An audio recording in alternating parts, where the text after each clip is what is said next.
Et maintenant, nous allons introduire la notion de représentation réductible et irréductible.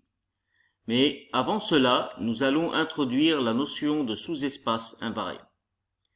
Donc, soit gamma de G, une représentation d'un groupe G dans un espace vectoriel Rn de dimension n. S'il existe un sous-espace R1 de dimension m inférieure à n, tel que, quel que soit x1 appartenant à R1, gamma de A fois x1 appartient à R1, quel que soit A appartient à G. Donc, gamma de A, c'est une matrice, on a dit, la matrice associée à l'élément A. Okay. Donc, A fois x1, ça me donne un vecteur. Si ce vecteur appartient à R1, quel que soit, donc, x1 appartient à R1 et quel que soit A appartient à G, alors, l'espace, le sous-espace R1 est dit sous-espace invariant. Donc, si on a cette propriété-là, alors forcément, la matrice associée à un élément quelconque, ça veut dire la représentation gamma, peut se mettre sous la forme gamma 1, gamma 2, T0. Alors, où gamma 1, gamma 2 sont des blocs matriciels. Okay. Gamma 1, c'est des dimensions m fois m, donc la dimension de l'espace R1. Gamma 2, c'est de dimension n-m par n-m, le reste, en fait, de l'espace, parce que la matrice doit être de dimension n. Et T, c'est une matrice de dimension n-m fois m. Alors, et ici, on doit avoir 0 pour que cette propriété gamma A fois x1 appartient à R1. Donc ça, on va le discuter et le démontrer. Alors, dans le slide précédent, j'ai affirmé que si R1 est un sous-espace invariant, donc quel que soit x1 appartient à R1, la matrice associée à l'élément A, gamma de A fois x1 appartient à R1. Donc si on a un sous-espace invariant, alors forcément la représentation gamma de A peut s'exprimer sous la forme donc triangulaire supérieure, gamma 1, gamma 2, T0, où gamma 1 est de dimension m fois m, gamma 2 est de dimension n-m fois n-m, et T est de dimension n-m fois m, et donc ici 0. Alors pourquoi? Alors l'explication est simple. Donc si on considère donc un vecteur x, donc de Rn, donc Rn c'est l'espace total, R1 est un sous-espace de Rn de dimension m. Donc si le vecteur x, les coordonnées du vecteur x vont être x1 jusqu'à xm, ça c'est les coordonnées donc de l'espace R1, xm plus 1, etc. jusqu'à xn. Okay. Donc, je vais noter donc par x1 en fait donc le vecteur qui correspond à ces coordonnées là. Donc ça c'est mon vecteur x1 et donc le vecteur qui correspond aux coordonnées de xm plus 1 à xn, donc le vecteur x2. Alors si gamma de A donc c'est une matrice, en fait ça va être une matrice.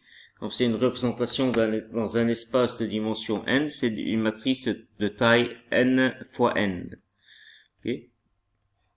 Donc si je la décompose par bloc, en fait, donc un bloc de dimension m fois m, un bloc de dimension n-m fois n-m, ici donc ça va être n-m fois m, donc t, je vais appeler ça t, je vais appeler ça t', ok, donc m fois n-m, etc. Bon. Alors, maintenant,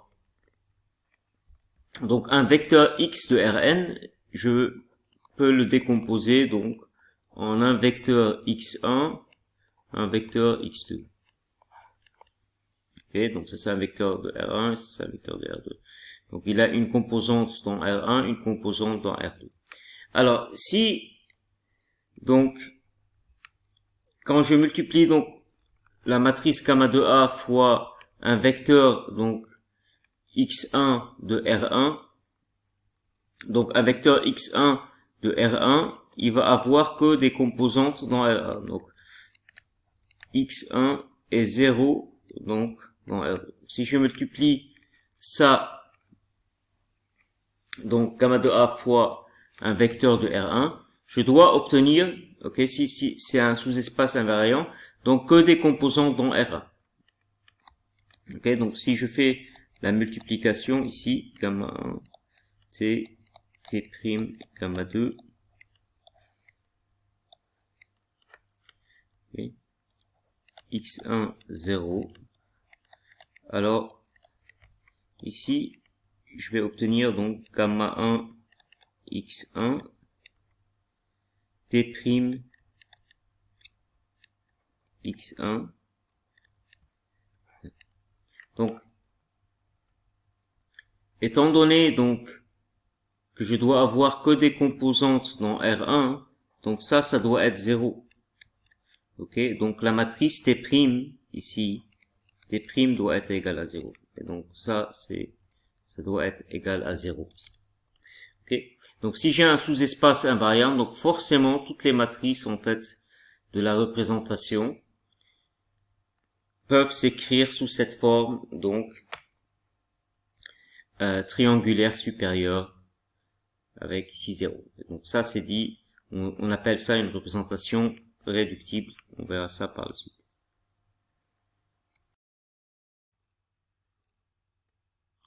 Alors, si par un choix de coordonnées, de transformation de coordonnées données, on arrive à exprimer une représentation, la représentation gamma sous la forme suivante, ça veut dire qu'il existe un sous-espace invariant R1, donc la représentation est dite réductible. Donc s'il existe au moins un sous-espace invariant, au moins un, et qu'on arrive à exprimer donc la matrice, à la décomposer en blocs de la manière suivante, donc la représentation est dite réductible. Donc si en plus l'espace R2 qui est l'espace complémentaire de R1, okay, donc l'ensemble des vecteurs de l'espace Rn qui n'appartiennent pas à R1. Donc si l'espace R2 est aussi invariant, alors forcément, donc ici cette matrice-là va être 0. Et donc la représentation peut se mettre de la façon suivante. Okay, donc diagonale par bloc, gamma 1 et gamma 2. Donc une matrice de taille m fois m, une autre matrice de taille n-m par n-m. Donc si on arrive à mettre la représentation gamma de cette façon, alors pour tous les éléments du groupe, okay, donc pas seulement pour l'élément pour la matrice d'un élément donné. Donc c'est une remarque importante, tous les éléments du groupe doivent pouvoir être diagonalisés par bloc de la même façon. Ça veut dire, là, une matrice de taille m fois m, et là, une matrice de taille n-m fois n-m. Donc, si on arrive à obtenir la forme suivante, alors la représentation est dite complètement réductible. Alors, si on n'arrive pas à décomposer, donc, gamma 1 et gamma 2, donc, par bloc supplémentaires, ces représentations-là, ces blocs gamma 1, gamma 2, où les représentations correspondent, ces blocs, ces matrices-là correspondent à la représentation de l'élément A, okay, dans la représentation gamma 1, ou dans le sous-espace R1, et ici c'est la représentation de l'élément A dans le sous-espace R2 ou gamma 2. Donc ces blocs-là sont dits représentations irréductibles. Donc ça c'est les représentations gamma 1 et gamma 2 qui ne peuvent pas être donc décomposées en blocs. supplémentaires sont dits représentations irréductibles du groupe G. En général, une représentation donnée, on peut la décomposer en plusieurs représentations ou blocs irréductibles. Donc, on appelle décomposition de Jordan la décomposition d'une représentation donnée en représentation ou bloc irréductible. Ça veut dire que on va donc diagonaliser par bloc la matrice gamma ou la représentation gamma. Okay? Donc, et une remarque importante, je répète, donc une matrice donnée, on arrive toujours à la diagonaliser, une matrice donnée en passant dans la base de ses vecteurs propres. Mais ici, il s'agit de diagonaliser par bloc tous les matrices de tous les éléments. Donc, et de la même façon, ça veut dire si la représentation ici gamma 1 de A est de taille N1 fois N1, gamma 1 de B va être de taille N1 fois N1 aussi. Donc c'est deux matrices qui peuvent être différentes, mais ils doivent avoir la même taille. Et la même chose ici. Okay? Donc, décomposer par bloc une représentation donnée, c'est ce qu'on appelle donc en bloc irréductible. Donc ces blocs-là, on peut pas trouver d'espace, de sous-espace invariant supplémentaire et décomposer en blocs ces blocs-là d'une manière supplémentaire. Donc c'est ce qu'on appelle la décomposition de Jordan. Donc on va noter donc cette décomposition. Gamma est égal à M1 gamma 1 plus M2 gamma 2 plus Mn gamma n, etc. Ou gamma 1, gamma 2, gamma n sont donc les représentations irréductibles. Alors, les coefficients M1, M2, Mn correspondent au nombre de fois où la représentation irréductible gamma i donnée apparaît dans la représentation réductible gamma. Qu'est-ce que ça veut dire? Ça veut dire que si je vais décomposer par bloc une représentation donnée, je vais peut-être trouver la même matrice ici, gamma 1, je vais la trouver à cet endroit-là, gamma 1 de A, et ici, gamma 1 de A, donc je vais trouver deux fois la représentation gamma 1. Donc, si je trouve deux fois la représentation gamma 1 dans la décomposition en bloc d'une représentation donnée, donc je note deux fois gamma 1. Okay? Toutes ces notions-là seront de plus en plus claires par la suite. Maintenant, c'est des notions nouvelles. C'est normal si vous, si c'est pas assez facile pour vous d'assimiler ces notions-là. Mais donc maintenant, je vais introduire la notion de représentation régulière d'un groupe. Donc, la représentation régulière d'un groupe consiste à associer à chaque élément A d'un groupe une matrice, donc grand A, telle que donc la taille de cette matrice va être donc le nombre d'éléments du groupe, et donc cette matrice-là peut être construite à partir de la table de multiplication du groupe. Donc à la ligne, l'élément qui correspond à la ligne T et la colonne S de la table de multiplication, ok, j'aurai un 1 si l'élément TS, l'élément T multiplié par S-1, où T et S sont des éléments du groupe, okay, me donne l'élément A. Donc, vous allez mieux comprendre avec un exemple. Donc, je vais donner un exemple. Donc, comment construire la représentation régulière pour le groupe de symétrie du triangle.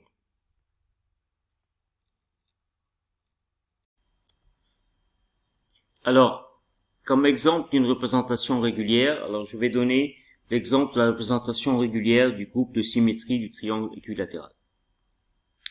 Donc, pour construire une représentation régulière, il faut en fait donc la table de multiplication. Donc dans la table de multiplication, ici en première ligne, j'ai bien sûr les éléments du groupe et ici les éléments du groupe et ici donc c'est les produits entre les éléments. Mais donc ce que j'ai besoin c'est chaque élément à quel inverse il correspond. Donc, pour simplifier les choses, je vais noter ici en haut donc chaque élément il correspond à l'inverse de quel élément. Donc bon, E correspond à E-1, E-1 égale à E. C3 correspond aussi à C3 au carré moins 1, parce que C3 au carré fois C3 est égal à l'identité. Donc C3, l'inverse de C3 au carré, c'est C3. Même chose ici. Donc C3 au carré correspond à C3 moins 1. Sigma 1 correspond à sigma 1 moins 1. Sigma 2 correspond à sigma 2 moins 1. Sigma 3 correspond à sigma 3 moins 1. Donc la représentation régulière correspond à, si je veux, donc construire la matrice qui correspond à un élément A, donc la matrice quand A qui correspond à un élément petit a, donc à l'endroit TS, ça veut dire à la ligne T et à la colonne S, ok, j'ai un 1 là où A égale à TS moins 1. Okay. Donc, je vais donner un exemple, par exemple pour C3. Okay. Ici, je vais regarder la première ligne. Donc, la première ligne où j'ai un C3, donc ici. Donc, bon, bien sûr. Donc, C3 est égal à E fois C3 au carré moins 1. Donc, je mets un 1 à la colonne où il y a le C3 au carré. Donc, ici, en troisième position. 0, 0, 1, 0, 0, 0.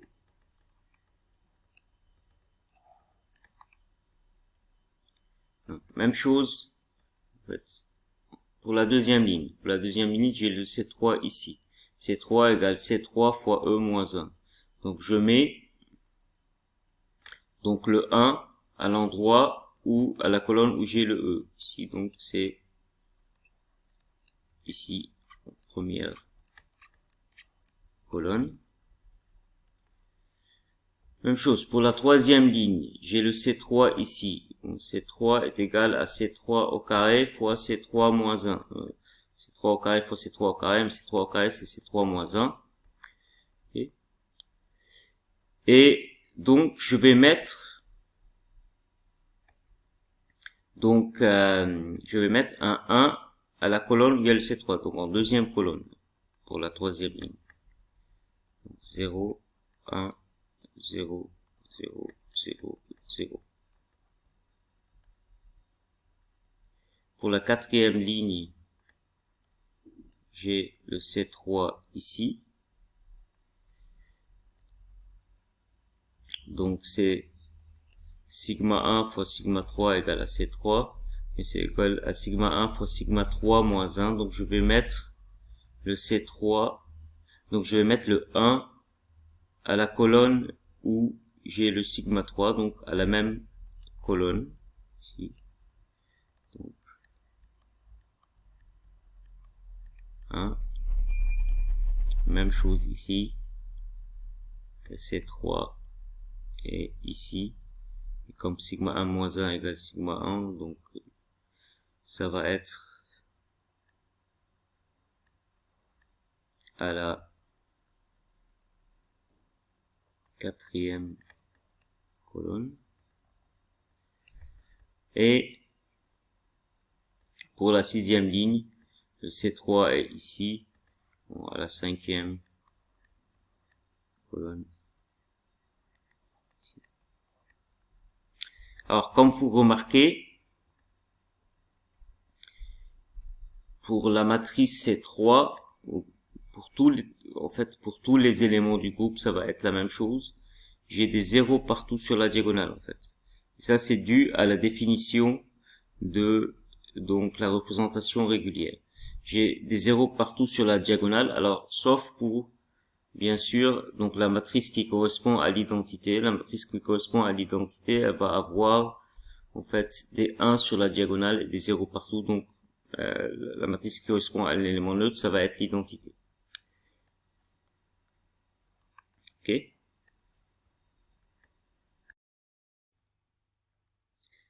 Maintenant, pour les propriétés de la représentation régulière. Donc la première propriété, bien sûr, de la représentation régulière est que sa dimension est égale à l'ordre du groupe. La deuxième propriété, c'est que pour un élément donné, donc la matrice associée à cet élément va contenir des zéros sur la diagonale, partout sur la diagonale.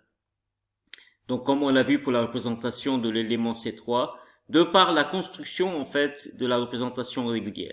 Donc la trace en fait ou le caractère de l'élément A dans la représentation régulière est égal à 0, donc quel que soit A appartient à G. Donc sauf pour l'identité, bien sûr, qui va contenir des 1 sur la diagonale, sauf pour l'élément neutre qui va contenir des 1 donc sur la diagonale, la matrice associée à l'élément neutre c'est l'identité, donc dans ce cas, et donc la trace de l'identité c'est égal à G, le nombre d'éléments du groupe. Mais pour le reste des éléments, donc le caractère donc est égal à 0. Donc une autre propriété importante de la représentation régulière, c'est que si on décompose donc la représentation régulière en décomposition de Jordan, ça veut dire si on décompose la représentation régulière et de la manière suivante, on la diagonalise en bloc, et donc on la décompose en représentation irréductible, ok. Donc le nombre de fois où une représentation donnée, par exemple gamma 1, apparaît dans la représentation régulière, ça veut dire M1, est égal à donc la dimension de la représentation irréductible. Ça veut dire que M1 égale à N1, M2 égale à N2, donc le nombre de fois où une représentation irréductible donnée apparaît dans la représentation régulière est égal à la taille de la représentation irréductible. Donc ça, on verra ça par la suite.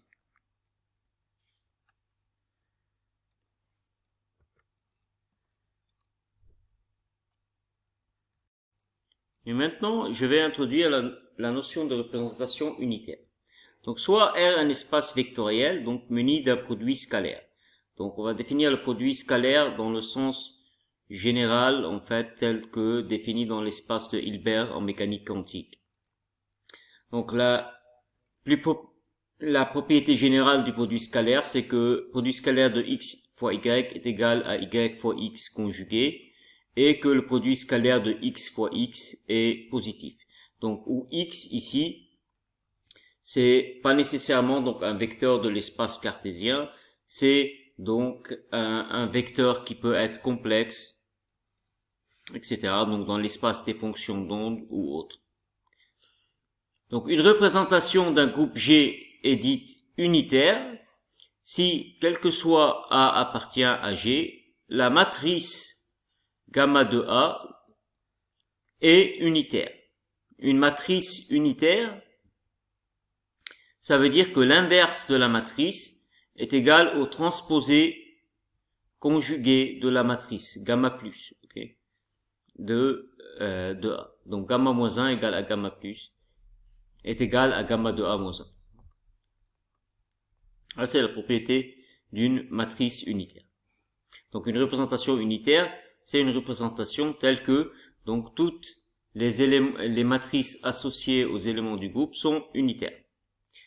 Donc deux importantes propriétés d'une représentation unitaire, c'est que une représentation unitaire conserve le produit scalaire. Alors, ça veut dire que si x' est transformé de x par la représentation gamma a, ça veut dire que x' égale gamma de a fois x, y' égale gamma de a fois y, alors x' fois y', le produit scalaire de x' fois y' égale au produit scalaire de x, y. Alors pourquoi? C'est parce que bon, si je prends en fait le ket de x', et donc ça me donne x gamma plus fois gamma fois y, donc ça me donne xy. Parce que gamma plus égale à gamma moins 1, donc gamma plus fois gamma égale à donc l'identité. Donc une représentation unitaire conserve le produit scalaire. Et si une représentation unitaire conserve le produit scalaire, alors bien sûr, elle va conserver l'orthogonalité entre les vecteurs. Donc si deux vecteurs sont orthogonaux, okay, donc la transformation des deux vecteurs par la représentation unitaire vont conserver leur orthogonalité. Alors pourquoi? Parce que le produit scalaire est conservé.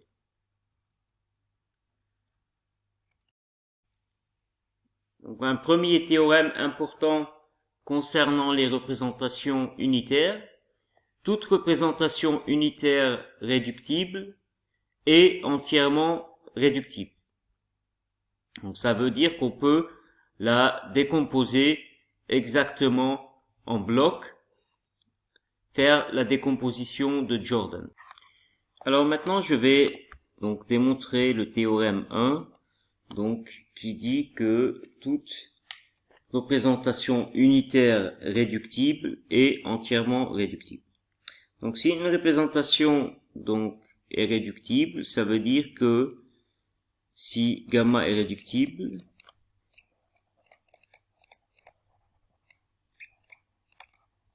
donc il existe un sous-espace invariant R1 tel que donc quel que soit donc x1 appartient à R1, gamma de A fois x1 donc appartient à R1. Okay. Maintenant, si j'arrive à démontrer que donc un vecteur, donc si j'arrive à démontrer que si x2 est un vecteur de R2 et donc gamma de A fois x2 est perpendiculaire à R1, ça veut dire il appartient à R2, donc j'arrive à démontrer que donc R2 est aussi invariant et donc elle est complètement réductible. Donc je vais donc expliquer ça davantage. Donc si je prends maintenant donc x1, si je forme le produit x1 gamma de A fois donc x2. Okay. Donc comme j'ai dit, x1 ici c'est un vecteur de R1, x2 c'est un vecteur de R2. Donc maintenant si je multiplie donc en d'autres termes, x1 c'est le vecteur x1, 0, donc si je le représente dans l'espace vectoriel Rn, et x2 c'est 0, x2. Okay.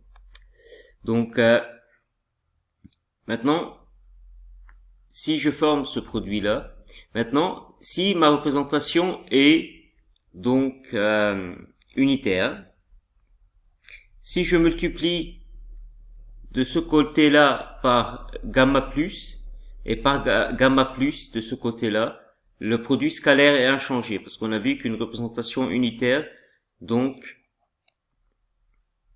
conserve le produit scalaire. Donc si je prends ici gamma plus de A fois x1, okay. Si gamma plus fois gamma, comme c'est unitaire, donc c'est l'identité, donc fois x2. Et donc, ça, c'est un vecteur de R1. Comme ça, c'est un vecteur de R2, donc le produit scalaire est 0. Et donc, gamma A fois x2 est perpendiculaire à x1. Ça veut dire que gamma A fois x2 est perpendiculaire à n'importe quel vecteur x1 de R1. Donc, gamma x2 appartient à R2. Et donc, R2 est invariant.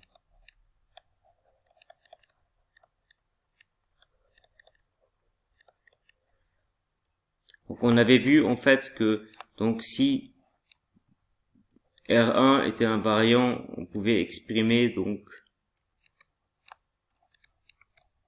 la matrice de façon suivante, par bloc en fait. Maintenant, si R2 est invariant, donc ce T' là va être 0 aussi. Donc, je vais avoir donc une matrice diagonale par bloc. Et donc là, j'ai démontré que donc pour une représentation unitaire qui est réductible et entièrement réductible.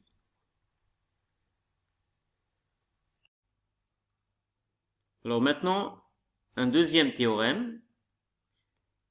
Toute représentation d'un groupe fini gamma de G dans un espace vectoriel muni d'un produit scalaire est équivalente à une représentation unitaire. C'est-à-dire que n'importe quelle représentation d'un groupe fini, pour n'importe quelle représentation d'un groupe fini gamma de G, on peut trouver un changement de coordonnées tel que la représentation devient équivalente à une représentation unitaire. Ça veut dire il existe S tel que gamma prime égale S gamma S-1 avec gamma prime unitaire, quelle que soit la représentation d'un groupe fini gamma de G. Donc on va démontrer maintenant ce théorème. Donc maintenant, je vais démontrer donc le théorème 2 qui dit que quelle que soit une représentation gamma d'un groupe G fini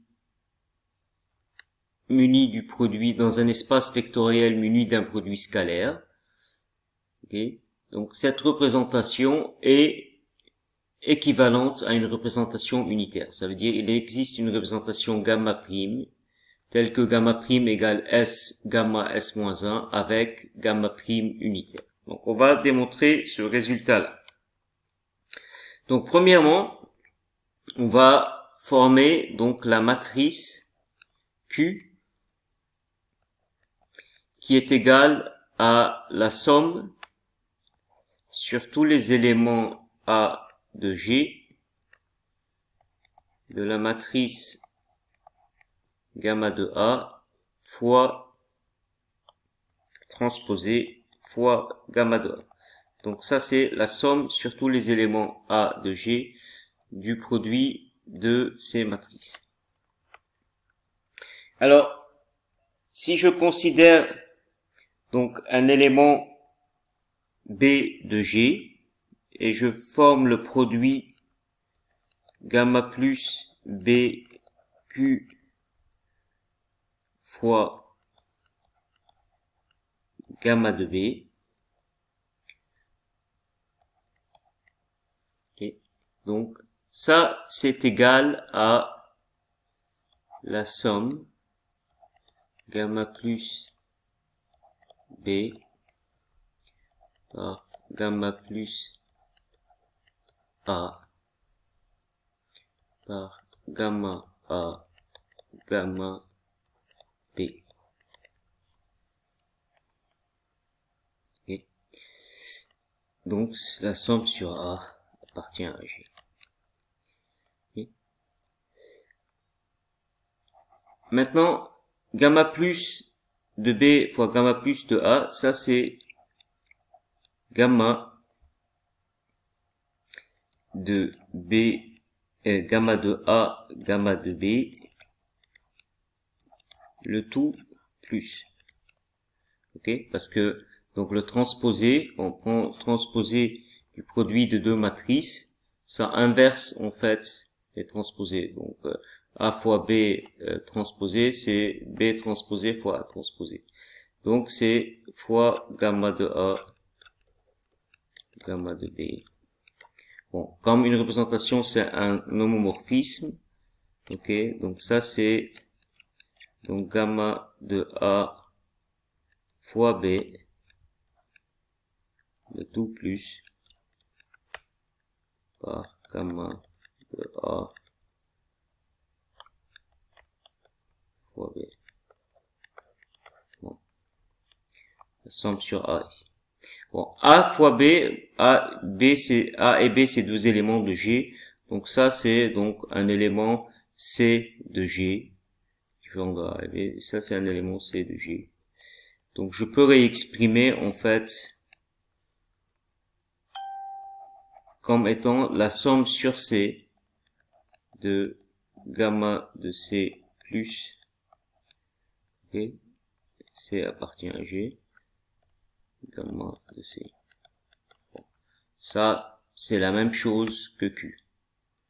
Okay. Donc c'est la somme sur tous les éléments de G de gamma plus gamma de C, donc c'est Q. Donc, quel que soit l'élément en fait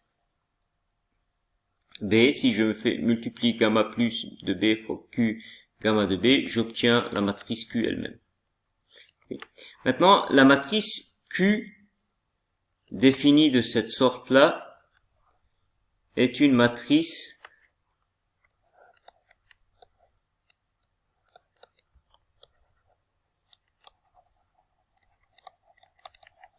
définie positive.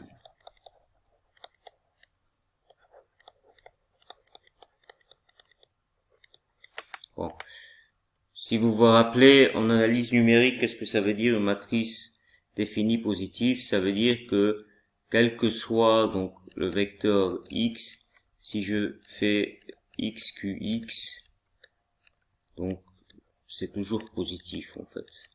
Et une matrice définie positive peut se mettre sur la forme.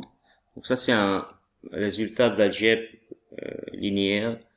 Donc je vais pas donc démontrer ça. Donc peut se mettre sous la forme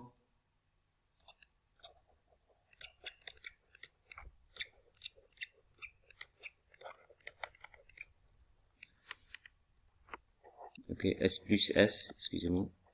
Donc peut se mettre sous la forme Q égale S plus S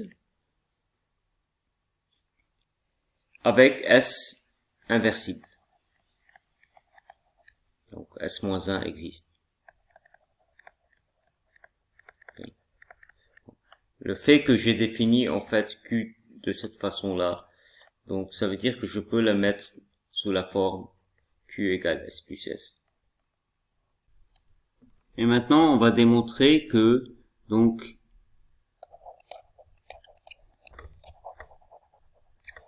que si je définis gamma prime est égal à S gamma S moins 1, que gamma prime de A, gamma prime est unitaire.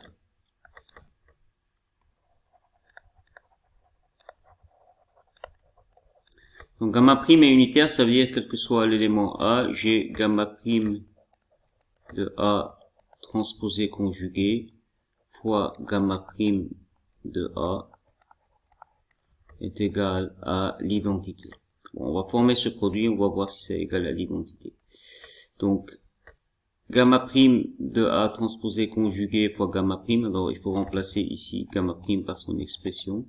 Donc c'est S gamma de A S moins 1, le tout transposé conjugué, fois S gamma de A S moins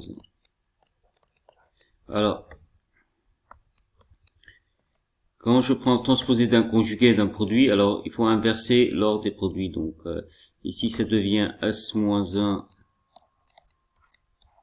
plus gamma plus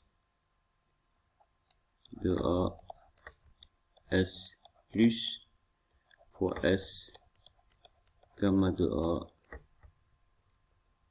S moins 1. Alors S plus fois S, ça c'est la matrice Q. Et gamma plus fois A fois gamma de A. Donc je viens de démontrer que en fait c'est égal à Q. Ok, donc ça c'est S moins 1, donc plus gamma plus A Q gamma de A fois S moins 1. Et ça, je viens de démontrer que ça, c'est égal à Q. Donc, c'est S moins 1 plus Q S moins 1. Maintenant, je vais redévelopper. Donc, Q, c'est S plus S. Donc, c'est S moins 1 plus S moins 1. Bon. S moins 1 plus fois S plus. Donc ça c'est l'identité, parce que c'est S plus moins 1. Donc ça c'est l'identité. Et S moins 1, c'est l'identité.